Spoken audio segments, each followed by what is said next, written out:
This is an 86 Jeep and an 87 Toyota. Two mass-produced 80s vehicles you probably wouldn't have looked at twice if you saw them on the road back then. Except these days, a mint Grand Wagoneer like this one can easily sell for $50,000. And a perfect 80s Land Cruiser, and this one is perfect, with only 36,000 miles all in Southern California, can easily pull $25,000 to $35,000. How? The simple truth is that old SUVs are rapidly shooting up in value, and these two are leading the charge. Right now, I'm going to show you around these two pristine examples of a Land Cruiser and a Grand Wagoneer so that you can start to understand why old SUVs are becoming so desirable. I think part of the reason people like these old SUVs so much is that they're totally back to basics without being so old school that you get rained on when you drive down the street like an old military Jeep. Essentially, these are the SUV in its purest form, except they're still somewhat modern. To show you what I mean, I'm going to start with the Land Cruiser. I've always felt the best example of how basic the FJ60 Land Cruiser is found in its horn buttons. Bear with me, this will make sense. On one side of the steering wheel, you have a regular horn button. On the other side, you have the same button except it's flipped over, so now the horn is upside down. On the bottom of the steering wheel, same button again, and now the horn is pointing towards the sky. So they're inconsistent. In today's world, you could never get away with this, with focus groups and everything being engineered to precision and customer satisfaction indexes. But back in the 80s, when this Land Cruiser came out, Toyota was like, hey, they work. Why make 3 buttons? And they've carried that strategy throughout the entire rest of the car. On the door, there's no fancy, beautifully designed door panel with the finest materials. You got a door panel. You got your door latch, you got your window roller, you got your storage, you got your handle. It works. Why make 3 buttons? The interior air conditioning vents were easy. You wanted it closed, you twisted it closed. You wanted it moved, you moved it. It worked. Why make 3 buttons?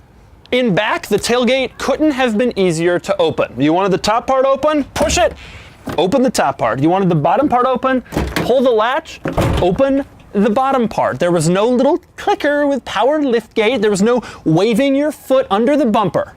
It just worked. Why make 3 buttons? Toyota was mandated by the federal government to put in reflectors. So rather than carefully integrating them into some beautiful front headlight design, they just drilled them into the fenders. They did the same thing in back. It was effective. Why make 3 buttons? And then there was the grille. It wasn't some fancy design that looked the same across the whole model range because it's part of our corporate identity. It was 90 degrees straight up. It said Toyota on it. What were you driving? Toyota. It was basic. Why make 3 buttons? The Grand Wagoneer, meanwhile, is the purest original form of something else, the luxury SUV. Not many people realize this, but back in the day, the Grand Wagoneer was a true competitor to the Range Rover, an ultimate high-end luxury SUV. But when you get into a Grand Wagoneer, you don't get modern gizmos like screens and adjustable suspension and terrain response systems that cater to the driving experience to whatever surface you happen to be on, like parquet wood garage floors. Instead, you get cool, old-school luxuries. For example, you want wood? You got it. There's wood on the sides. There's wood inside the doors. Here, here, here, here, and here. There's wood on the dashboard. Wood hides the ashtray and the glove box. There's wood on the back. And more wood on the inside panel of the rear doors. And just when you thought they ran out of places to put wood, nope, there's wood on the rear spoiler thing and on the roof racks. But it wasn't all about the wood. One of the Grand Wagoneer's coolest old school features. You walk up to it and you want to put some stuff in the back, just turn the key and down comes the window. You can just toss it in. And then when you're done, you just put it right back up. There was a lot of cool stuff inside too, like 4 power windows, power locks, and power mirrors, all the way back in 1986. There were even power seats. And there was a multi-speaker high-end sound system before putting luxury sound systems in cars was even a thing. And let's not forget these ultra squishy, super comfortable leather seats, both front and back, that made you feel like you were riding on a cloud. There was a simple switch for four-wheel drive, so you didn't have to get out and lock and unlock the hubs like in other utility vehicles. And once you got into the cargo area, it was, of course, a beautifully carpeted affair with more than enough room for the family golden retriever. These may not seem like very impressive amenities, but trust me when I say that back in the 1980s, this thing was cutting edge. Back then, the only other utility vehicles people had were those big old Blazers and Broncos that they would use to go mudding on their property, or the National Park Service would use to go rescue stranded hikers. Not this thing. This was a true luxury SUV.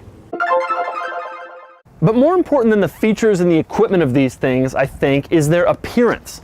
Now, if you're not into SUVs, you're probably looking at them and thinking, well, these are just big old boxy things. Yeah, well, check out some modern SUVs and take a look at how similar they look.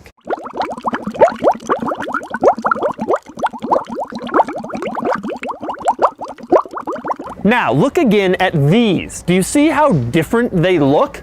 The Land Cruiser doesn't have any soft, windswept curves designed to evoke a beach, or whatever crap designers say. They weren't trying to evoke anything. They were trying to make a capable, practical vehicle. And then there's the Grand Wagoneer. In today's world, a luxury SUV means lots of LED lighting and 22-inch wheels and a giant grille and enough horsepower to propel the Latvian Navy. That wasn't the case with the Grand Wagoneer. It has all the look of a luxury SUV, but none of the in-your-face. And you can't tell me these wood panels aren't really cool. And then there's the obvious reason why these SUVs have become so desirable. Because of the way they drive. All right, I decided to drive the Jeep first because unlike the Land Cruiser, I've never actually driven one of these, and I've always wanted to know what it was like. Oh, it's smooth. So smooth. The engine is like so smooth. The acceleration is so incredibly smooth. The braking too. I feel like I'm in a luxury car. Oh, the steering feel is so bad. You can just turn the steering wheel wherever you want. I love it. It's so mushy. It honestly drives like an old Rolls Royce or something like that. You don't feel that much, and it's so quiet. And you can turn the wheel like 10 inches in any direction and nothing happens.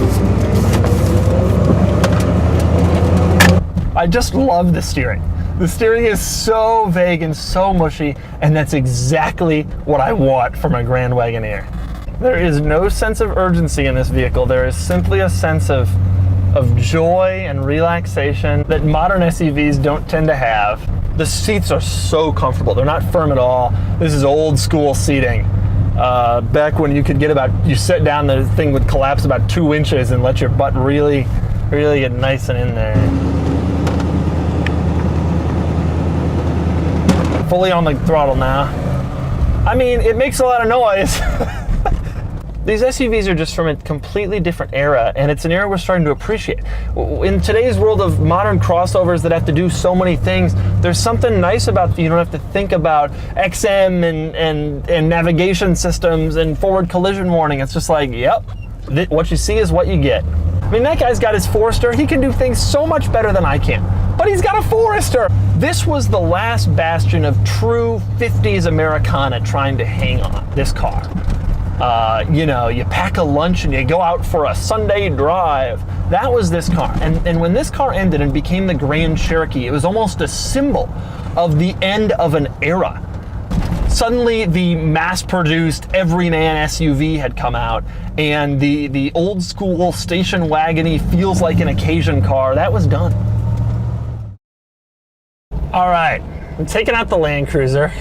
37,463 original miles. It drives like a time capsule too. I mean, it still feels new, but it's still an old Land Cruiser and an old SUV.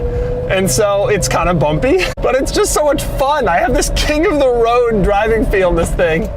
Now this is a 4-speed manual, and the tach goes up to 4,500 and 4,000 is redline. That's all you get. The visibility is unreal in a car like this, because not only were you really high up, but in addition, you also didn't have all this crash stuff, this crash protection and airbags and all this side impact stuff. You can just see everything. It bumps around, and it's not a good ride, But that's kind of the fun of it. You're like, yeah, I'm in an old school truck. The new Land Cruiser is a tremendous car, but you know, I drove one the other day. It has crawl control. You get stuck in sand, it will guide itself out. This thing, there was no guiding itself anywhere. You did everything. There's a choke, but there's something about that that puts a smile on your face. You feel like you're driving an old farm tractor and you love it. All right, I'm flooring it.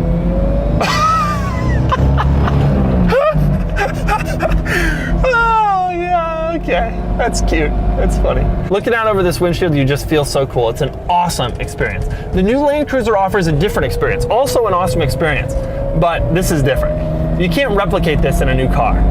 In a modern SUV, it's too easy, right? The Land Cruiser, it's not easy, but it's fun. And yet it's practical. You don't have to get like an old 60s Corvette and you can't really drive it all that often. And this thing you can take around every day and it's like, yeah, that's my car. So now you might understand why the old SUV is experiencing a resurgence. They're cool to drive, they're cool to look at, they're back to basics, and you can put your whole family and all your gear in it. It's essentially a classic vehicle and a practical vehicle in one. And here's the best part, these are rentals. That's right, I'm here in Minneapolis and I've borrowed these from Maury's Heritage Car Connection, which is an exotic and vintage rental car arm of a couple of Minneapolis area car dealerships. But instead of wall-to-wall Lamborghinis and Bentleys, they have a Land Cruiser and a Grand Wagoneer, which I think is even cooler. Thanks for watching, and for more of my thoughts on old SUVs and their rise in value, don't forget to check out my column at autotrader.com/oversteer.